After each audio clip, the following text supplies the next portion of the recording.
আসসালামু আলাইকুম। আপনারা এখানে একটা নারায়ণগঞ্জের বাবুরাইল বউবাজারের একটি দুর্ঘটনা লেখা দেখতে পাচ্ছেন, পড়লে বুঝতে পারবেন। এখানে একটা দুর্ঘটনা লেখা আছে, এখানে কমেন্টে এটা আমাদের পার্শ্ববর্তী এলাকার একটা দুর্ঘটনা আর কি পোস্টটা করা হয়েছে।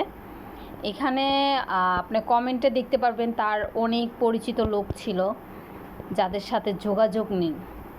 এই যে ফ্যামিলিটা দেখতে পাচ্ছেন, ফ্যামিলিটা কি সুখী একটা ফ্যামিলি। দেন তাদের প্রবলেমটাই ছিল হচ্ছে গিয়ে এখানে স্বামী স্ত্রীর মধ্যে কোনো রকম ঝগড়া বা অন্য কোনো বিষয় নিয়ে, এখানে কোনো পারিবারিক বিষয় নিয়ে আসলে দুর্ঘটনাটা এটা ঘটে নাই। ঘটনাটা ঘটেছে সে ঋণ ছিল, স্বামী ঋণ ছিল বিধায় স্ত্রীকে আর ছোট নিজের বাচ্চাটিকে মেরে নিজেও ফাঁসি দিয়ে ফেলে, এমন আর কি ঘটনাটা। আসলে ঘটনাটা দেখে খুবই খারাপ লাগলো, কারণ ওনার ওয়াইফকে চিনতাম, পরিচিত ছিল। দেন যেহেতু আমাদের নারায়ণগঞ্জের আমরা যখন রাসেল পার্ক যেতাম বা দেখা যেত হয়তো পরিচিত একটা সম্পর্ক থাকার কারণে দেখা সাক্ষাৎ হলে হ্যালো হ্যাঁ বা এই আর কি এতটুকু কথা ছিল। যাই হোক, এখন এই পোস্টটা দেখে আসলেই গায়ের রোম দাঁড়িয়ে গেল। কিন্তু এখানে দেখতে পাবেন তার অনেক পরিচিত লোকজন ছিল যারা যোগাযোগ পর্যন্ত ছিল না। এখন পোস্টটা দেখে তারা তাদের দুঃখ প্রকাশ করতেছে। কিন্তু আমার কথা হচ্ছে, এত পরিচিত লোক থাকা সত্ত্বেও তারা তো তখন তার হেল্প করতে পারতো, তারা একটা সান্ত্বনা দিতে পারতো না, তখন দেয়নি। কিন্তু এখন আপনি দেখতে পারবেন যে এখন তার এই পোস্টটা দেখে আমার গা জ্বলছে এইখান থেকে, যেন এখন তার এই পোস্টটা দেখে সবাই বলতেছে যে খুব খারাপ লাগছে, মানুষটা ভালো ছিল, মানুষটা এই কারণে মারা গেছে, ইত্যাদি ইত্যাদি। আসলে যতটুকু বুঝতে পারলাম, বুঝছেন, এই দুনিয়ার মধ্যে আপনি যত দিন বাইচে থাকবেন আপনাকে নিয়ে ভালো কোনো প্রশংসা তারা করবে না, বরঞ্চ আপনি কিভাবে মরতে পারবেন, আপনাকে কিভাবে খালের মধ্যে ঢাকা দিয়ে ফেলানো যাবে, তারা সেই কাজটা করবে। কিন্তু যখনই আপনি মরে যাবেন, দুনিয়া থেকে বিদায় নেবেন, আপনার প্রশংসা তারাই করবে যারা কিনা আপনাকে একসময় মরার জন্য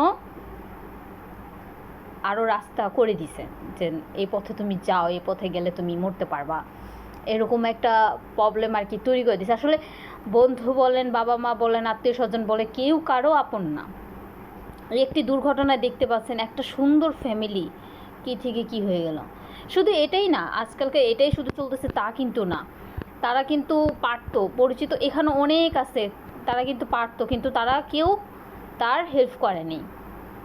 আপনি দেখতে পাচ্ছেন ছেলেটা খুবই সুন্দর। আমি আসলে নারায়ণগঞ্জের বাইরে হওয়ার কারণে আর কি যেতে পারিনি, নাহলে এমন সময় আমিও পোস্টটা দেখেছি, ঘটনাটাও ঘটেছে এমন একটা সময় যে আমার জানা ছিল না বা আমরা কেউই জানতাম না। আমাদের এলাকার মধ্যে একটা ভাই, তার বোন হয় এটা, আসলে তার সাথে আমার পরিচয় এফবির মধ্যে ছিল।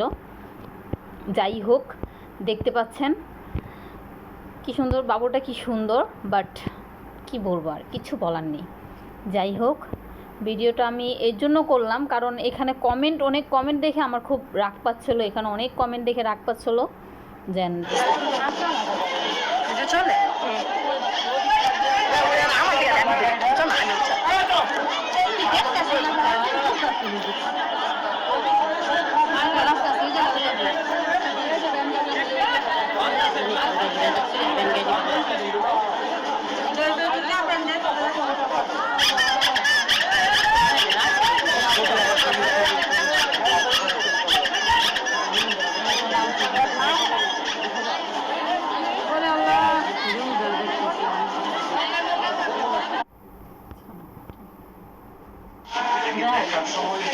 দেখার সময়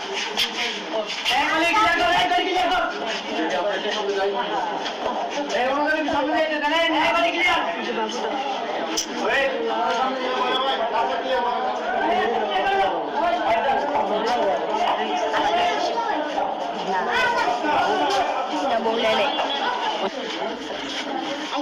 আমাদের এই সেটটা ক্লিয়ার করেন।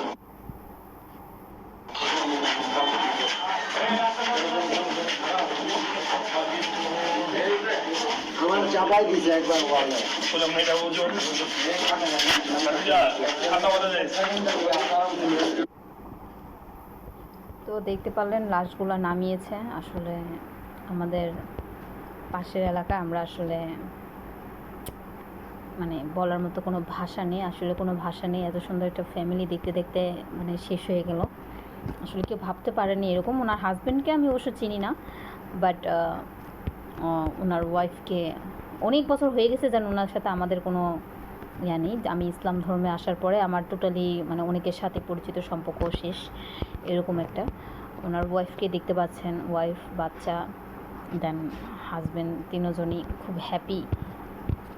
মানে কি বলবো, যাই হোক, সবাই ওনার জন্য একটু দোয়া করবেন, আল্লাহ তাআলা যেন তাদেরকে ব্যস্ত নসিব করে। আসসালামু আলাইকুম।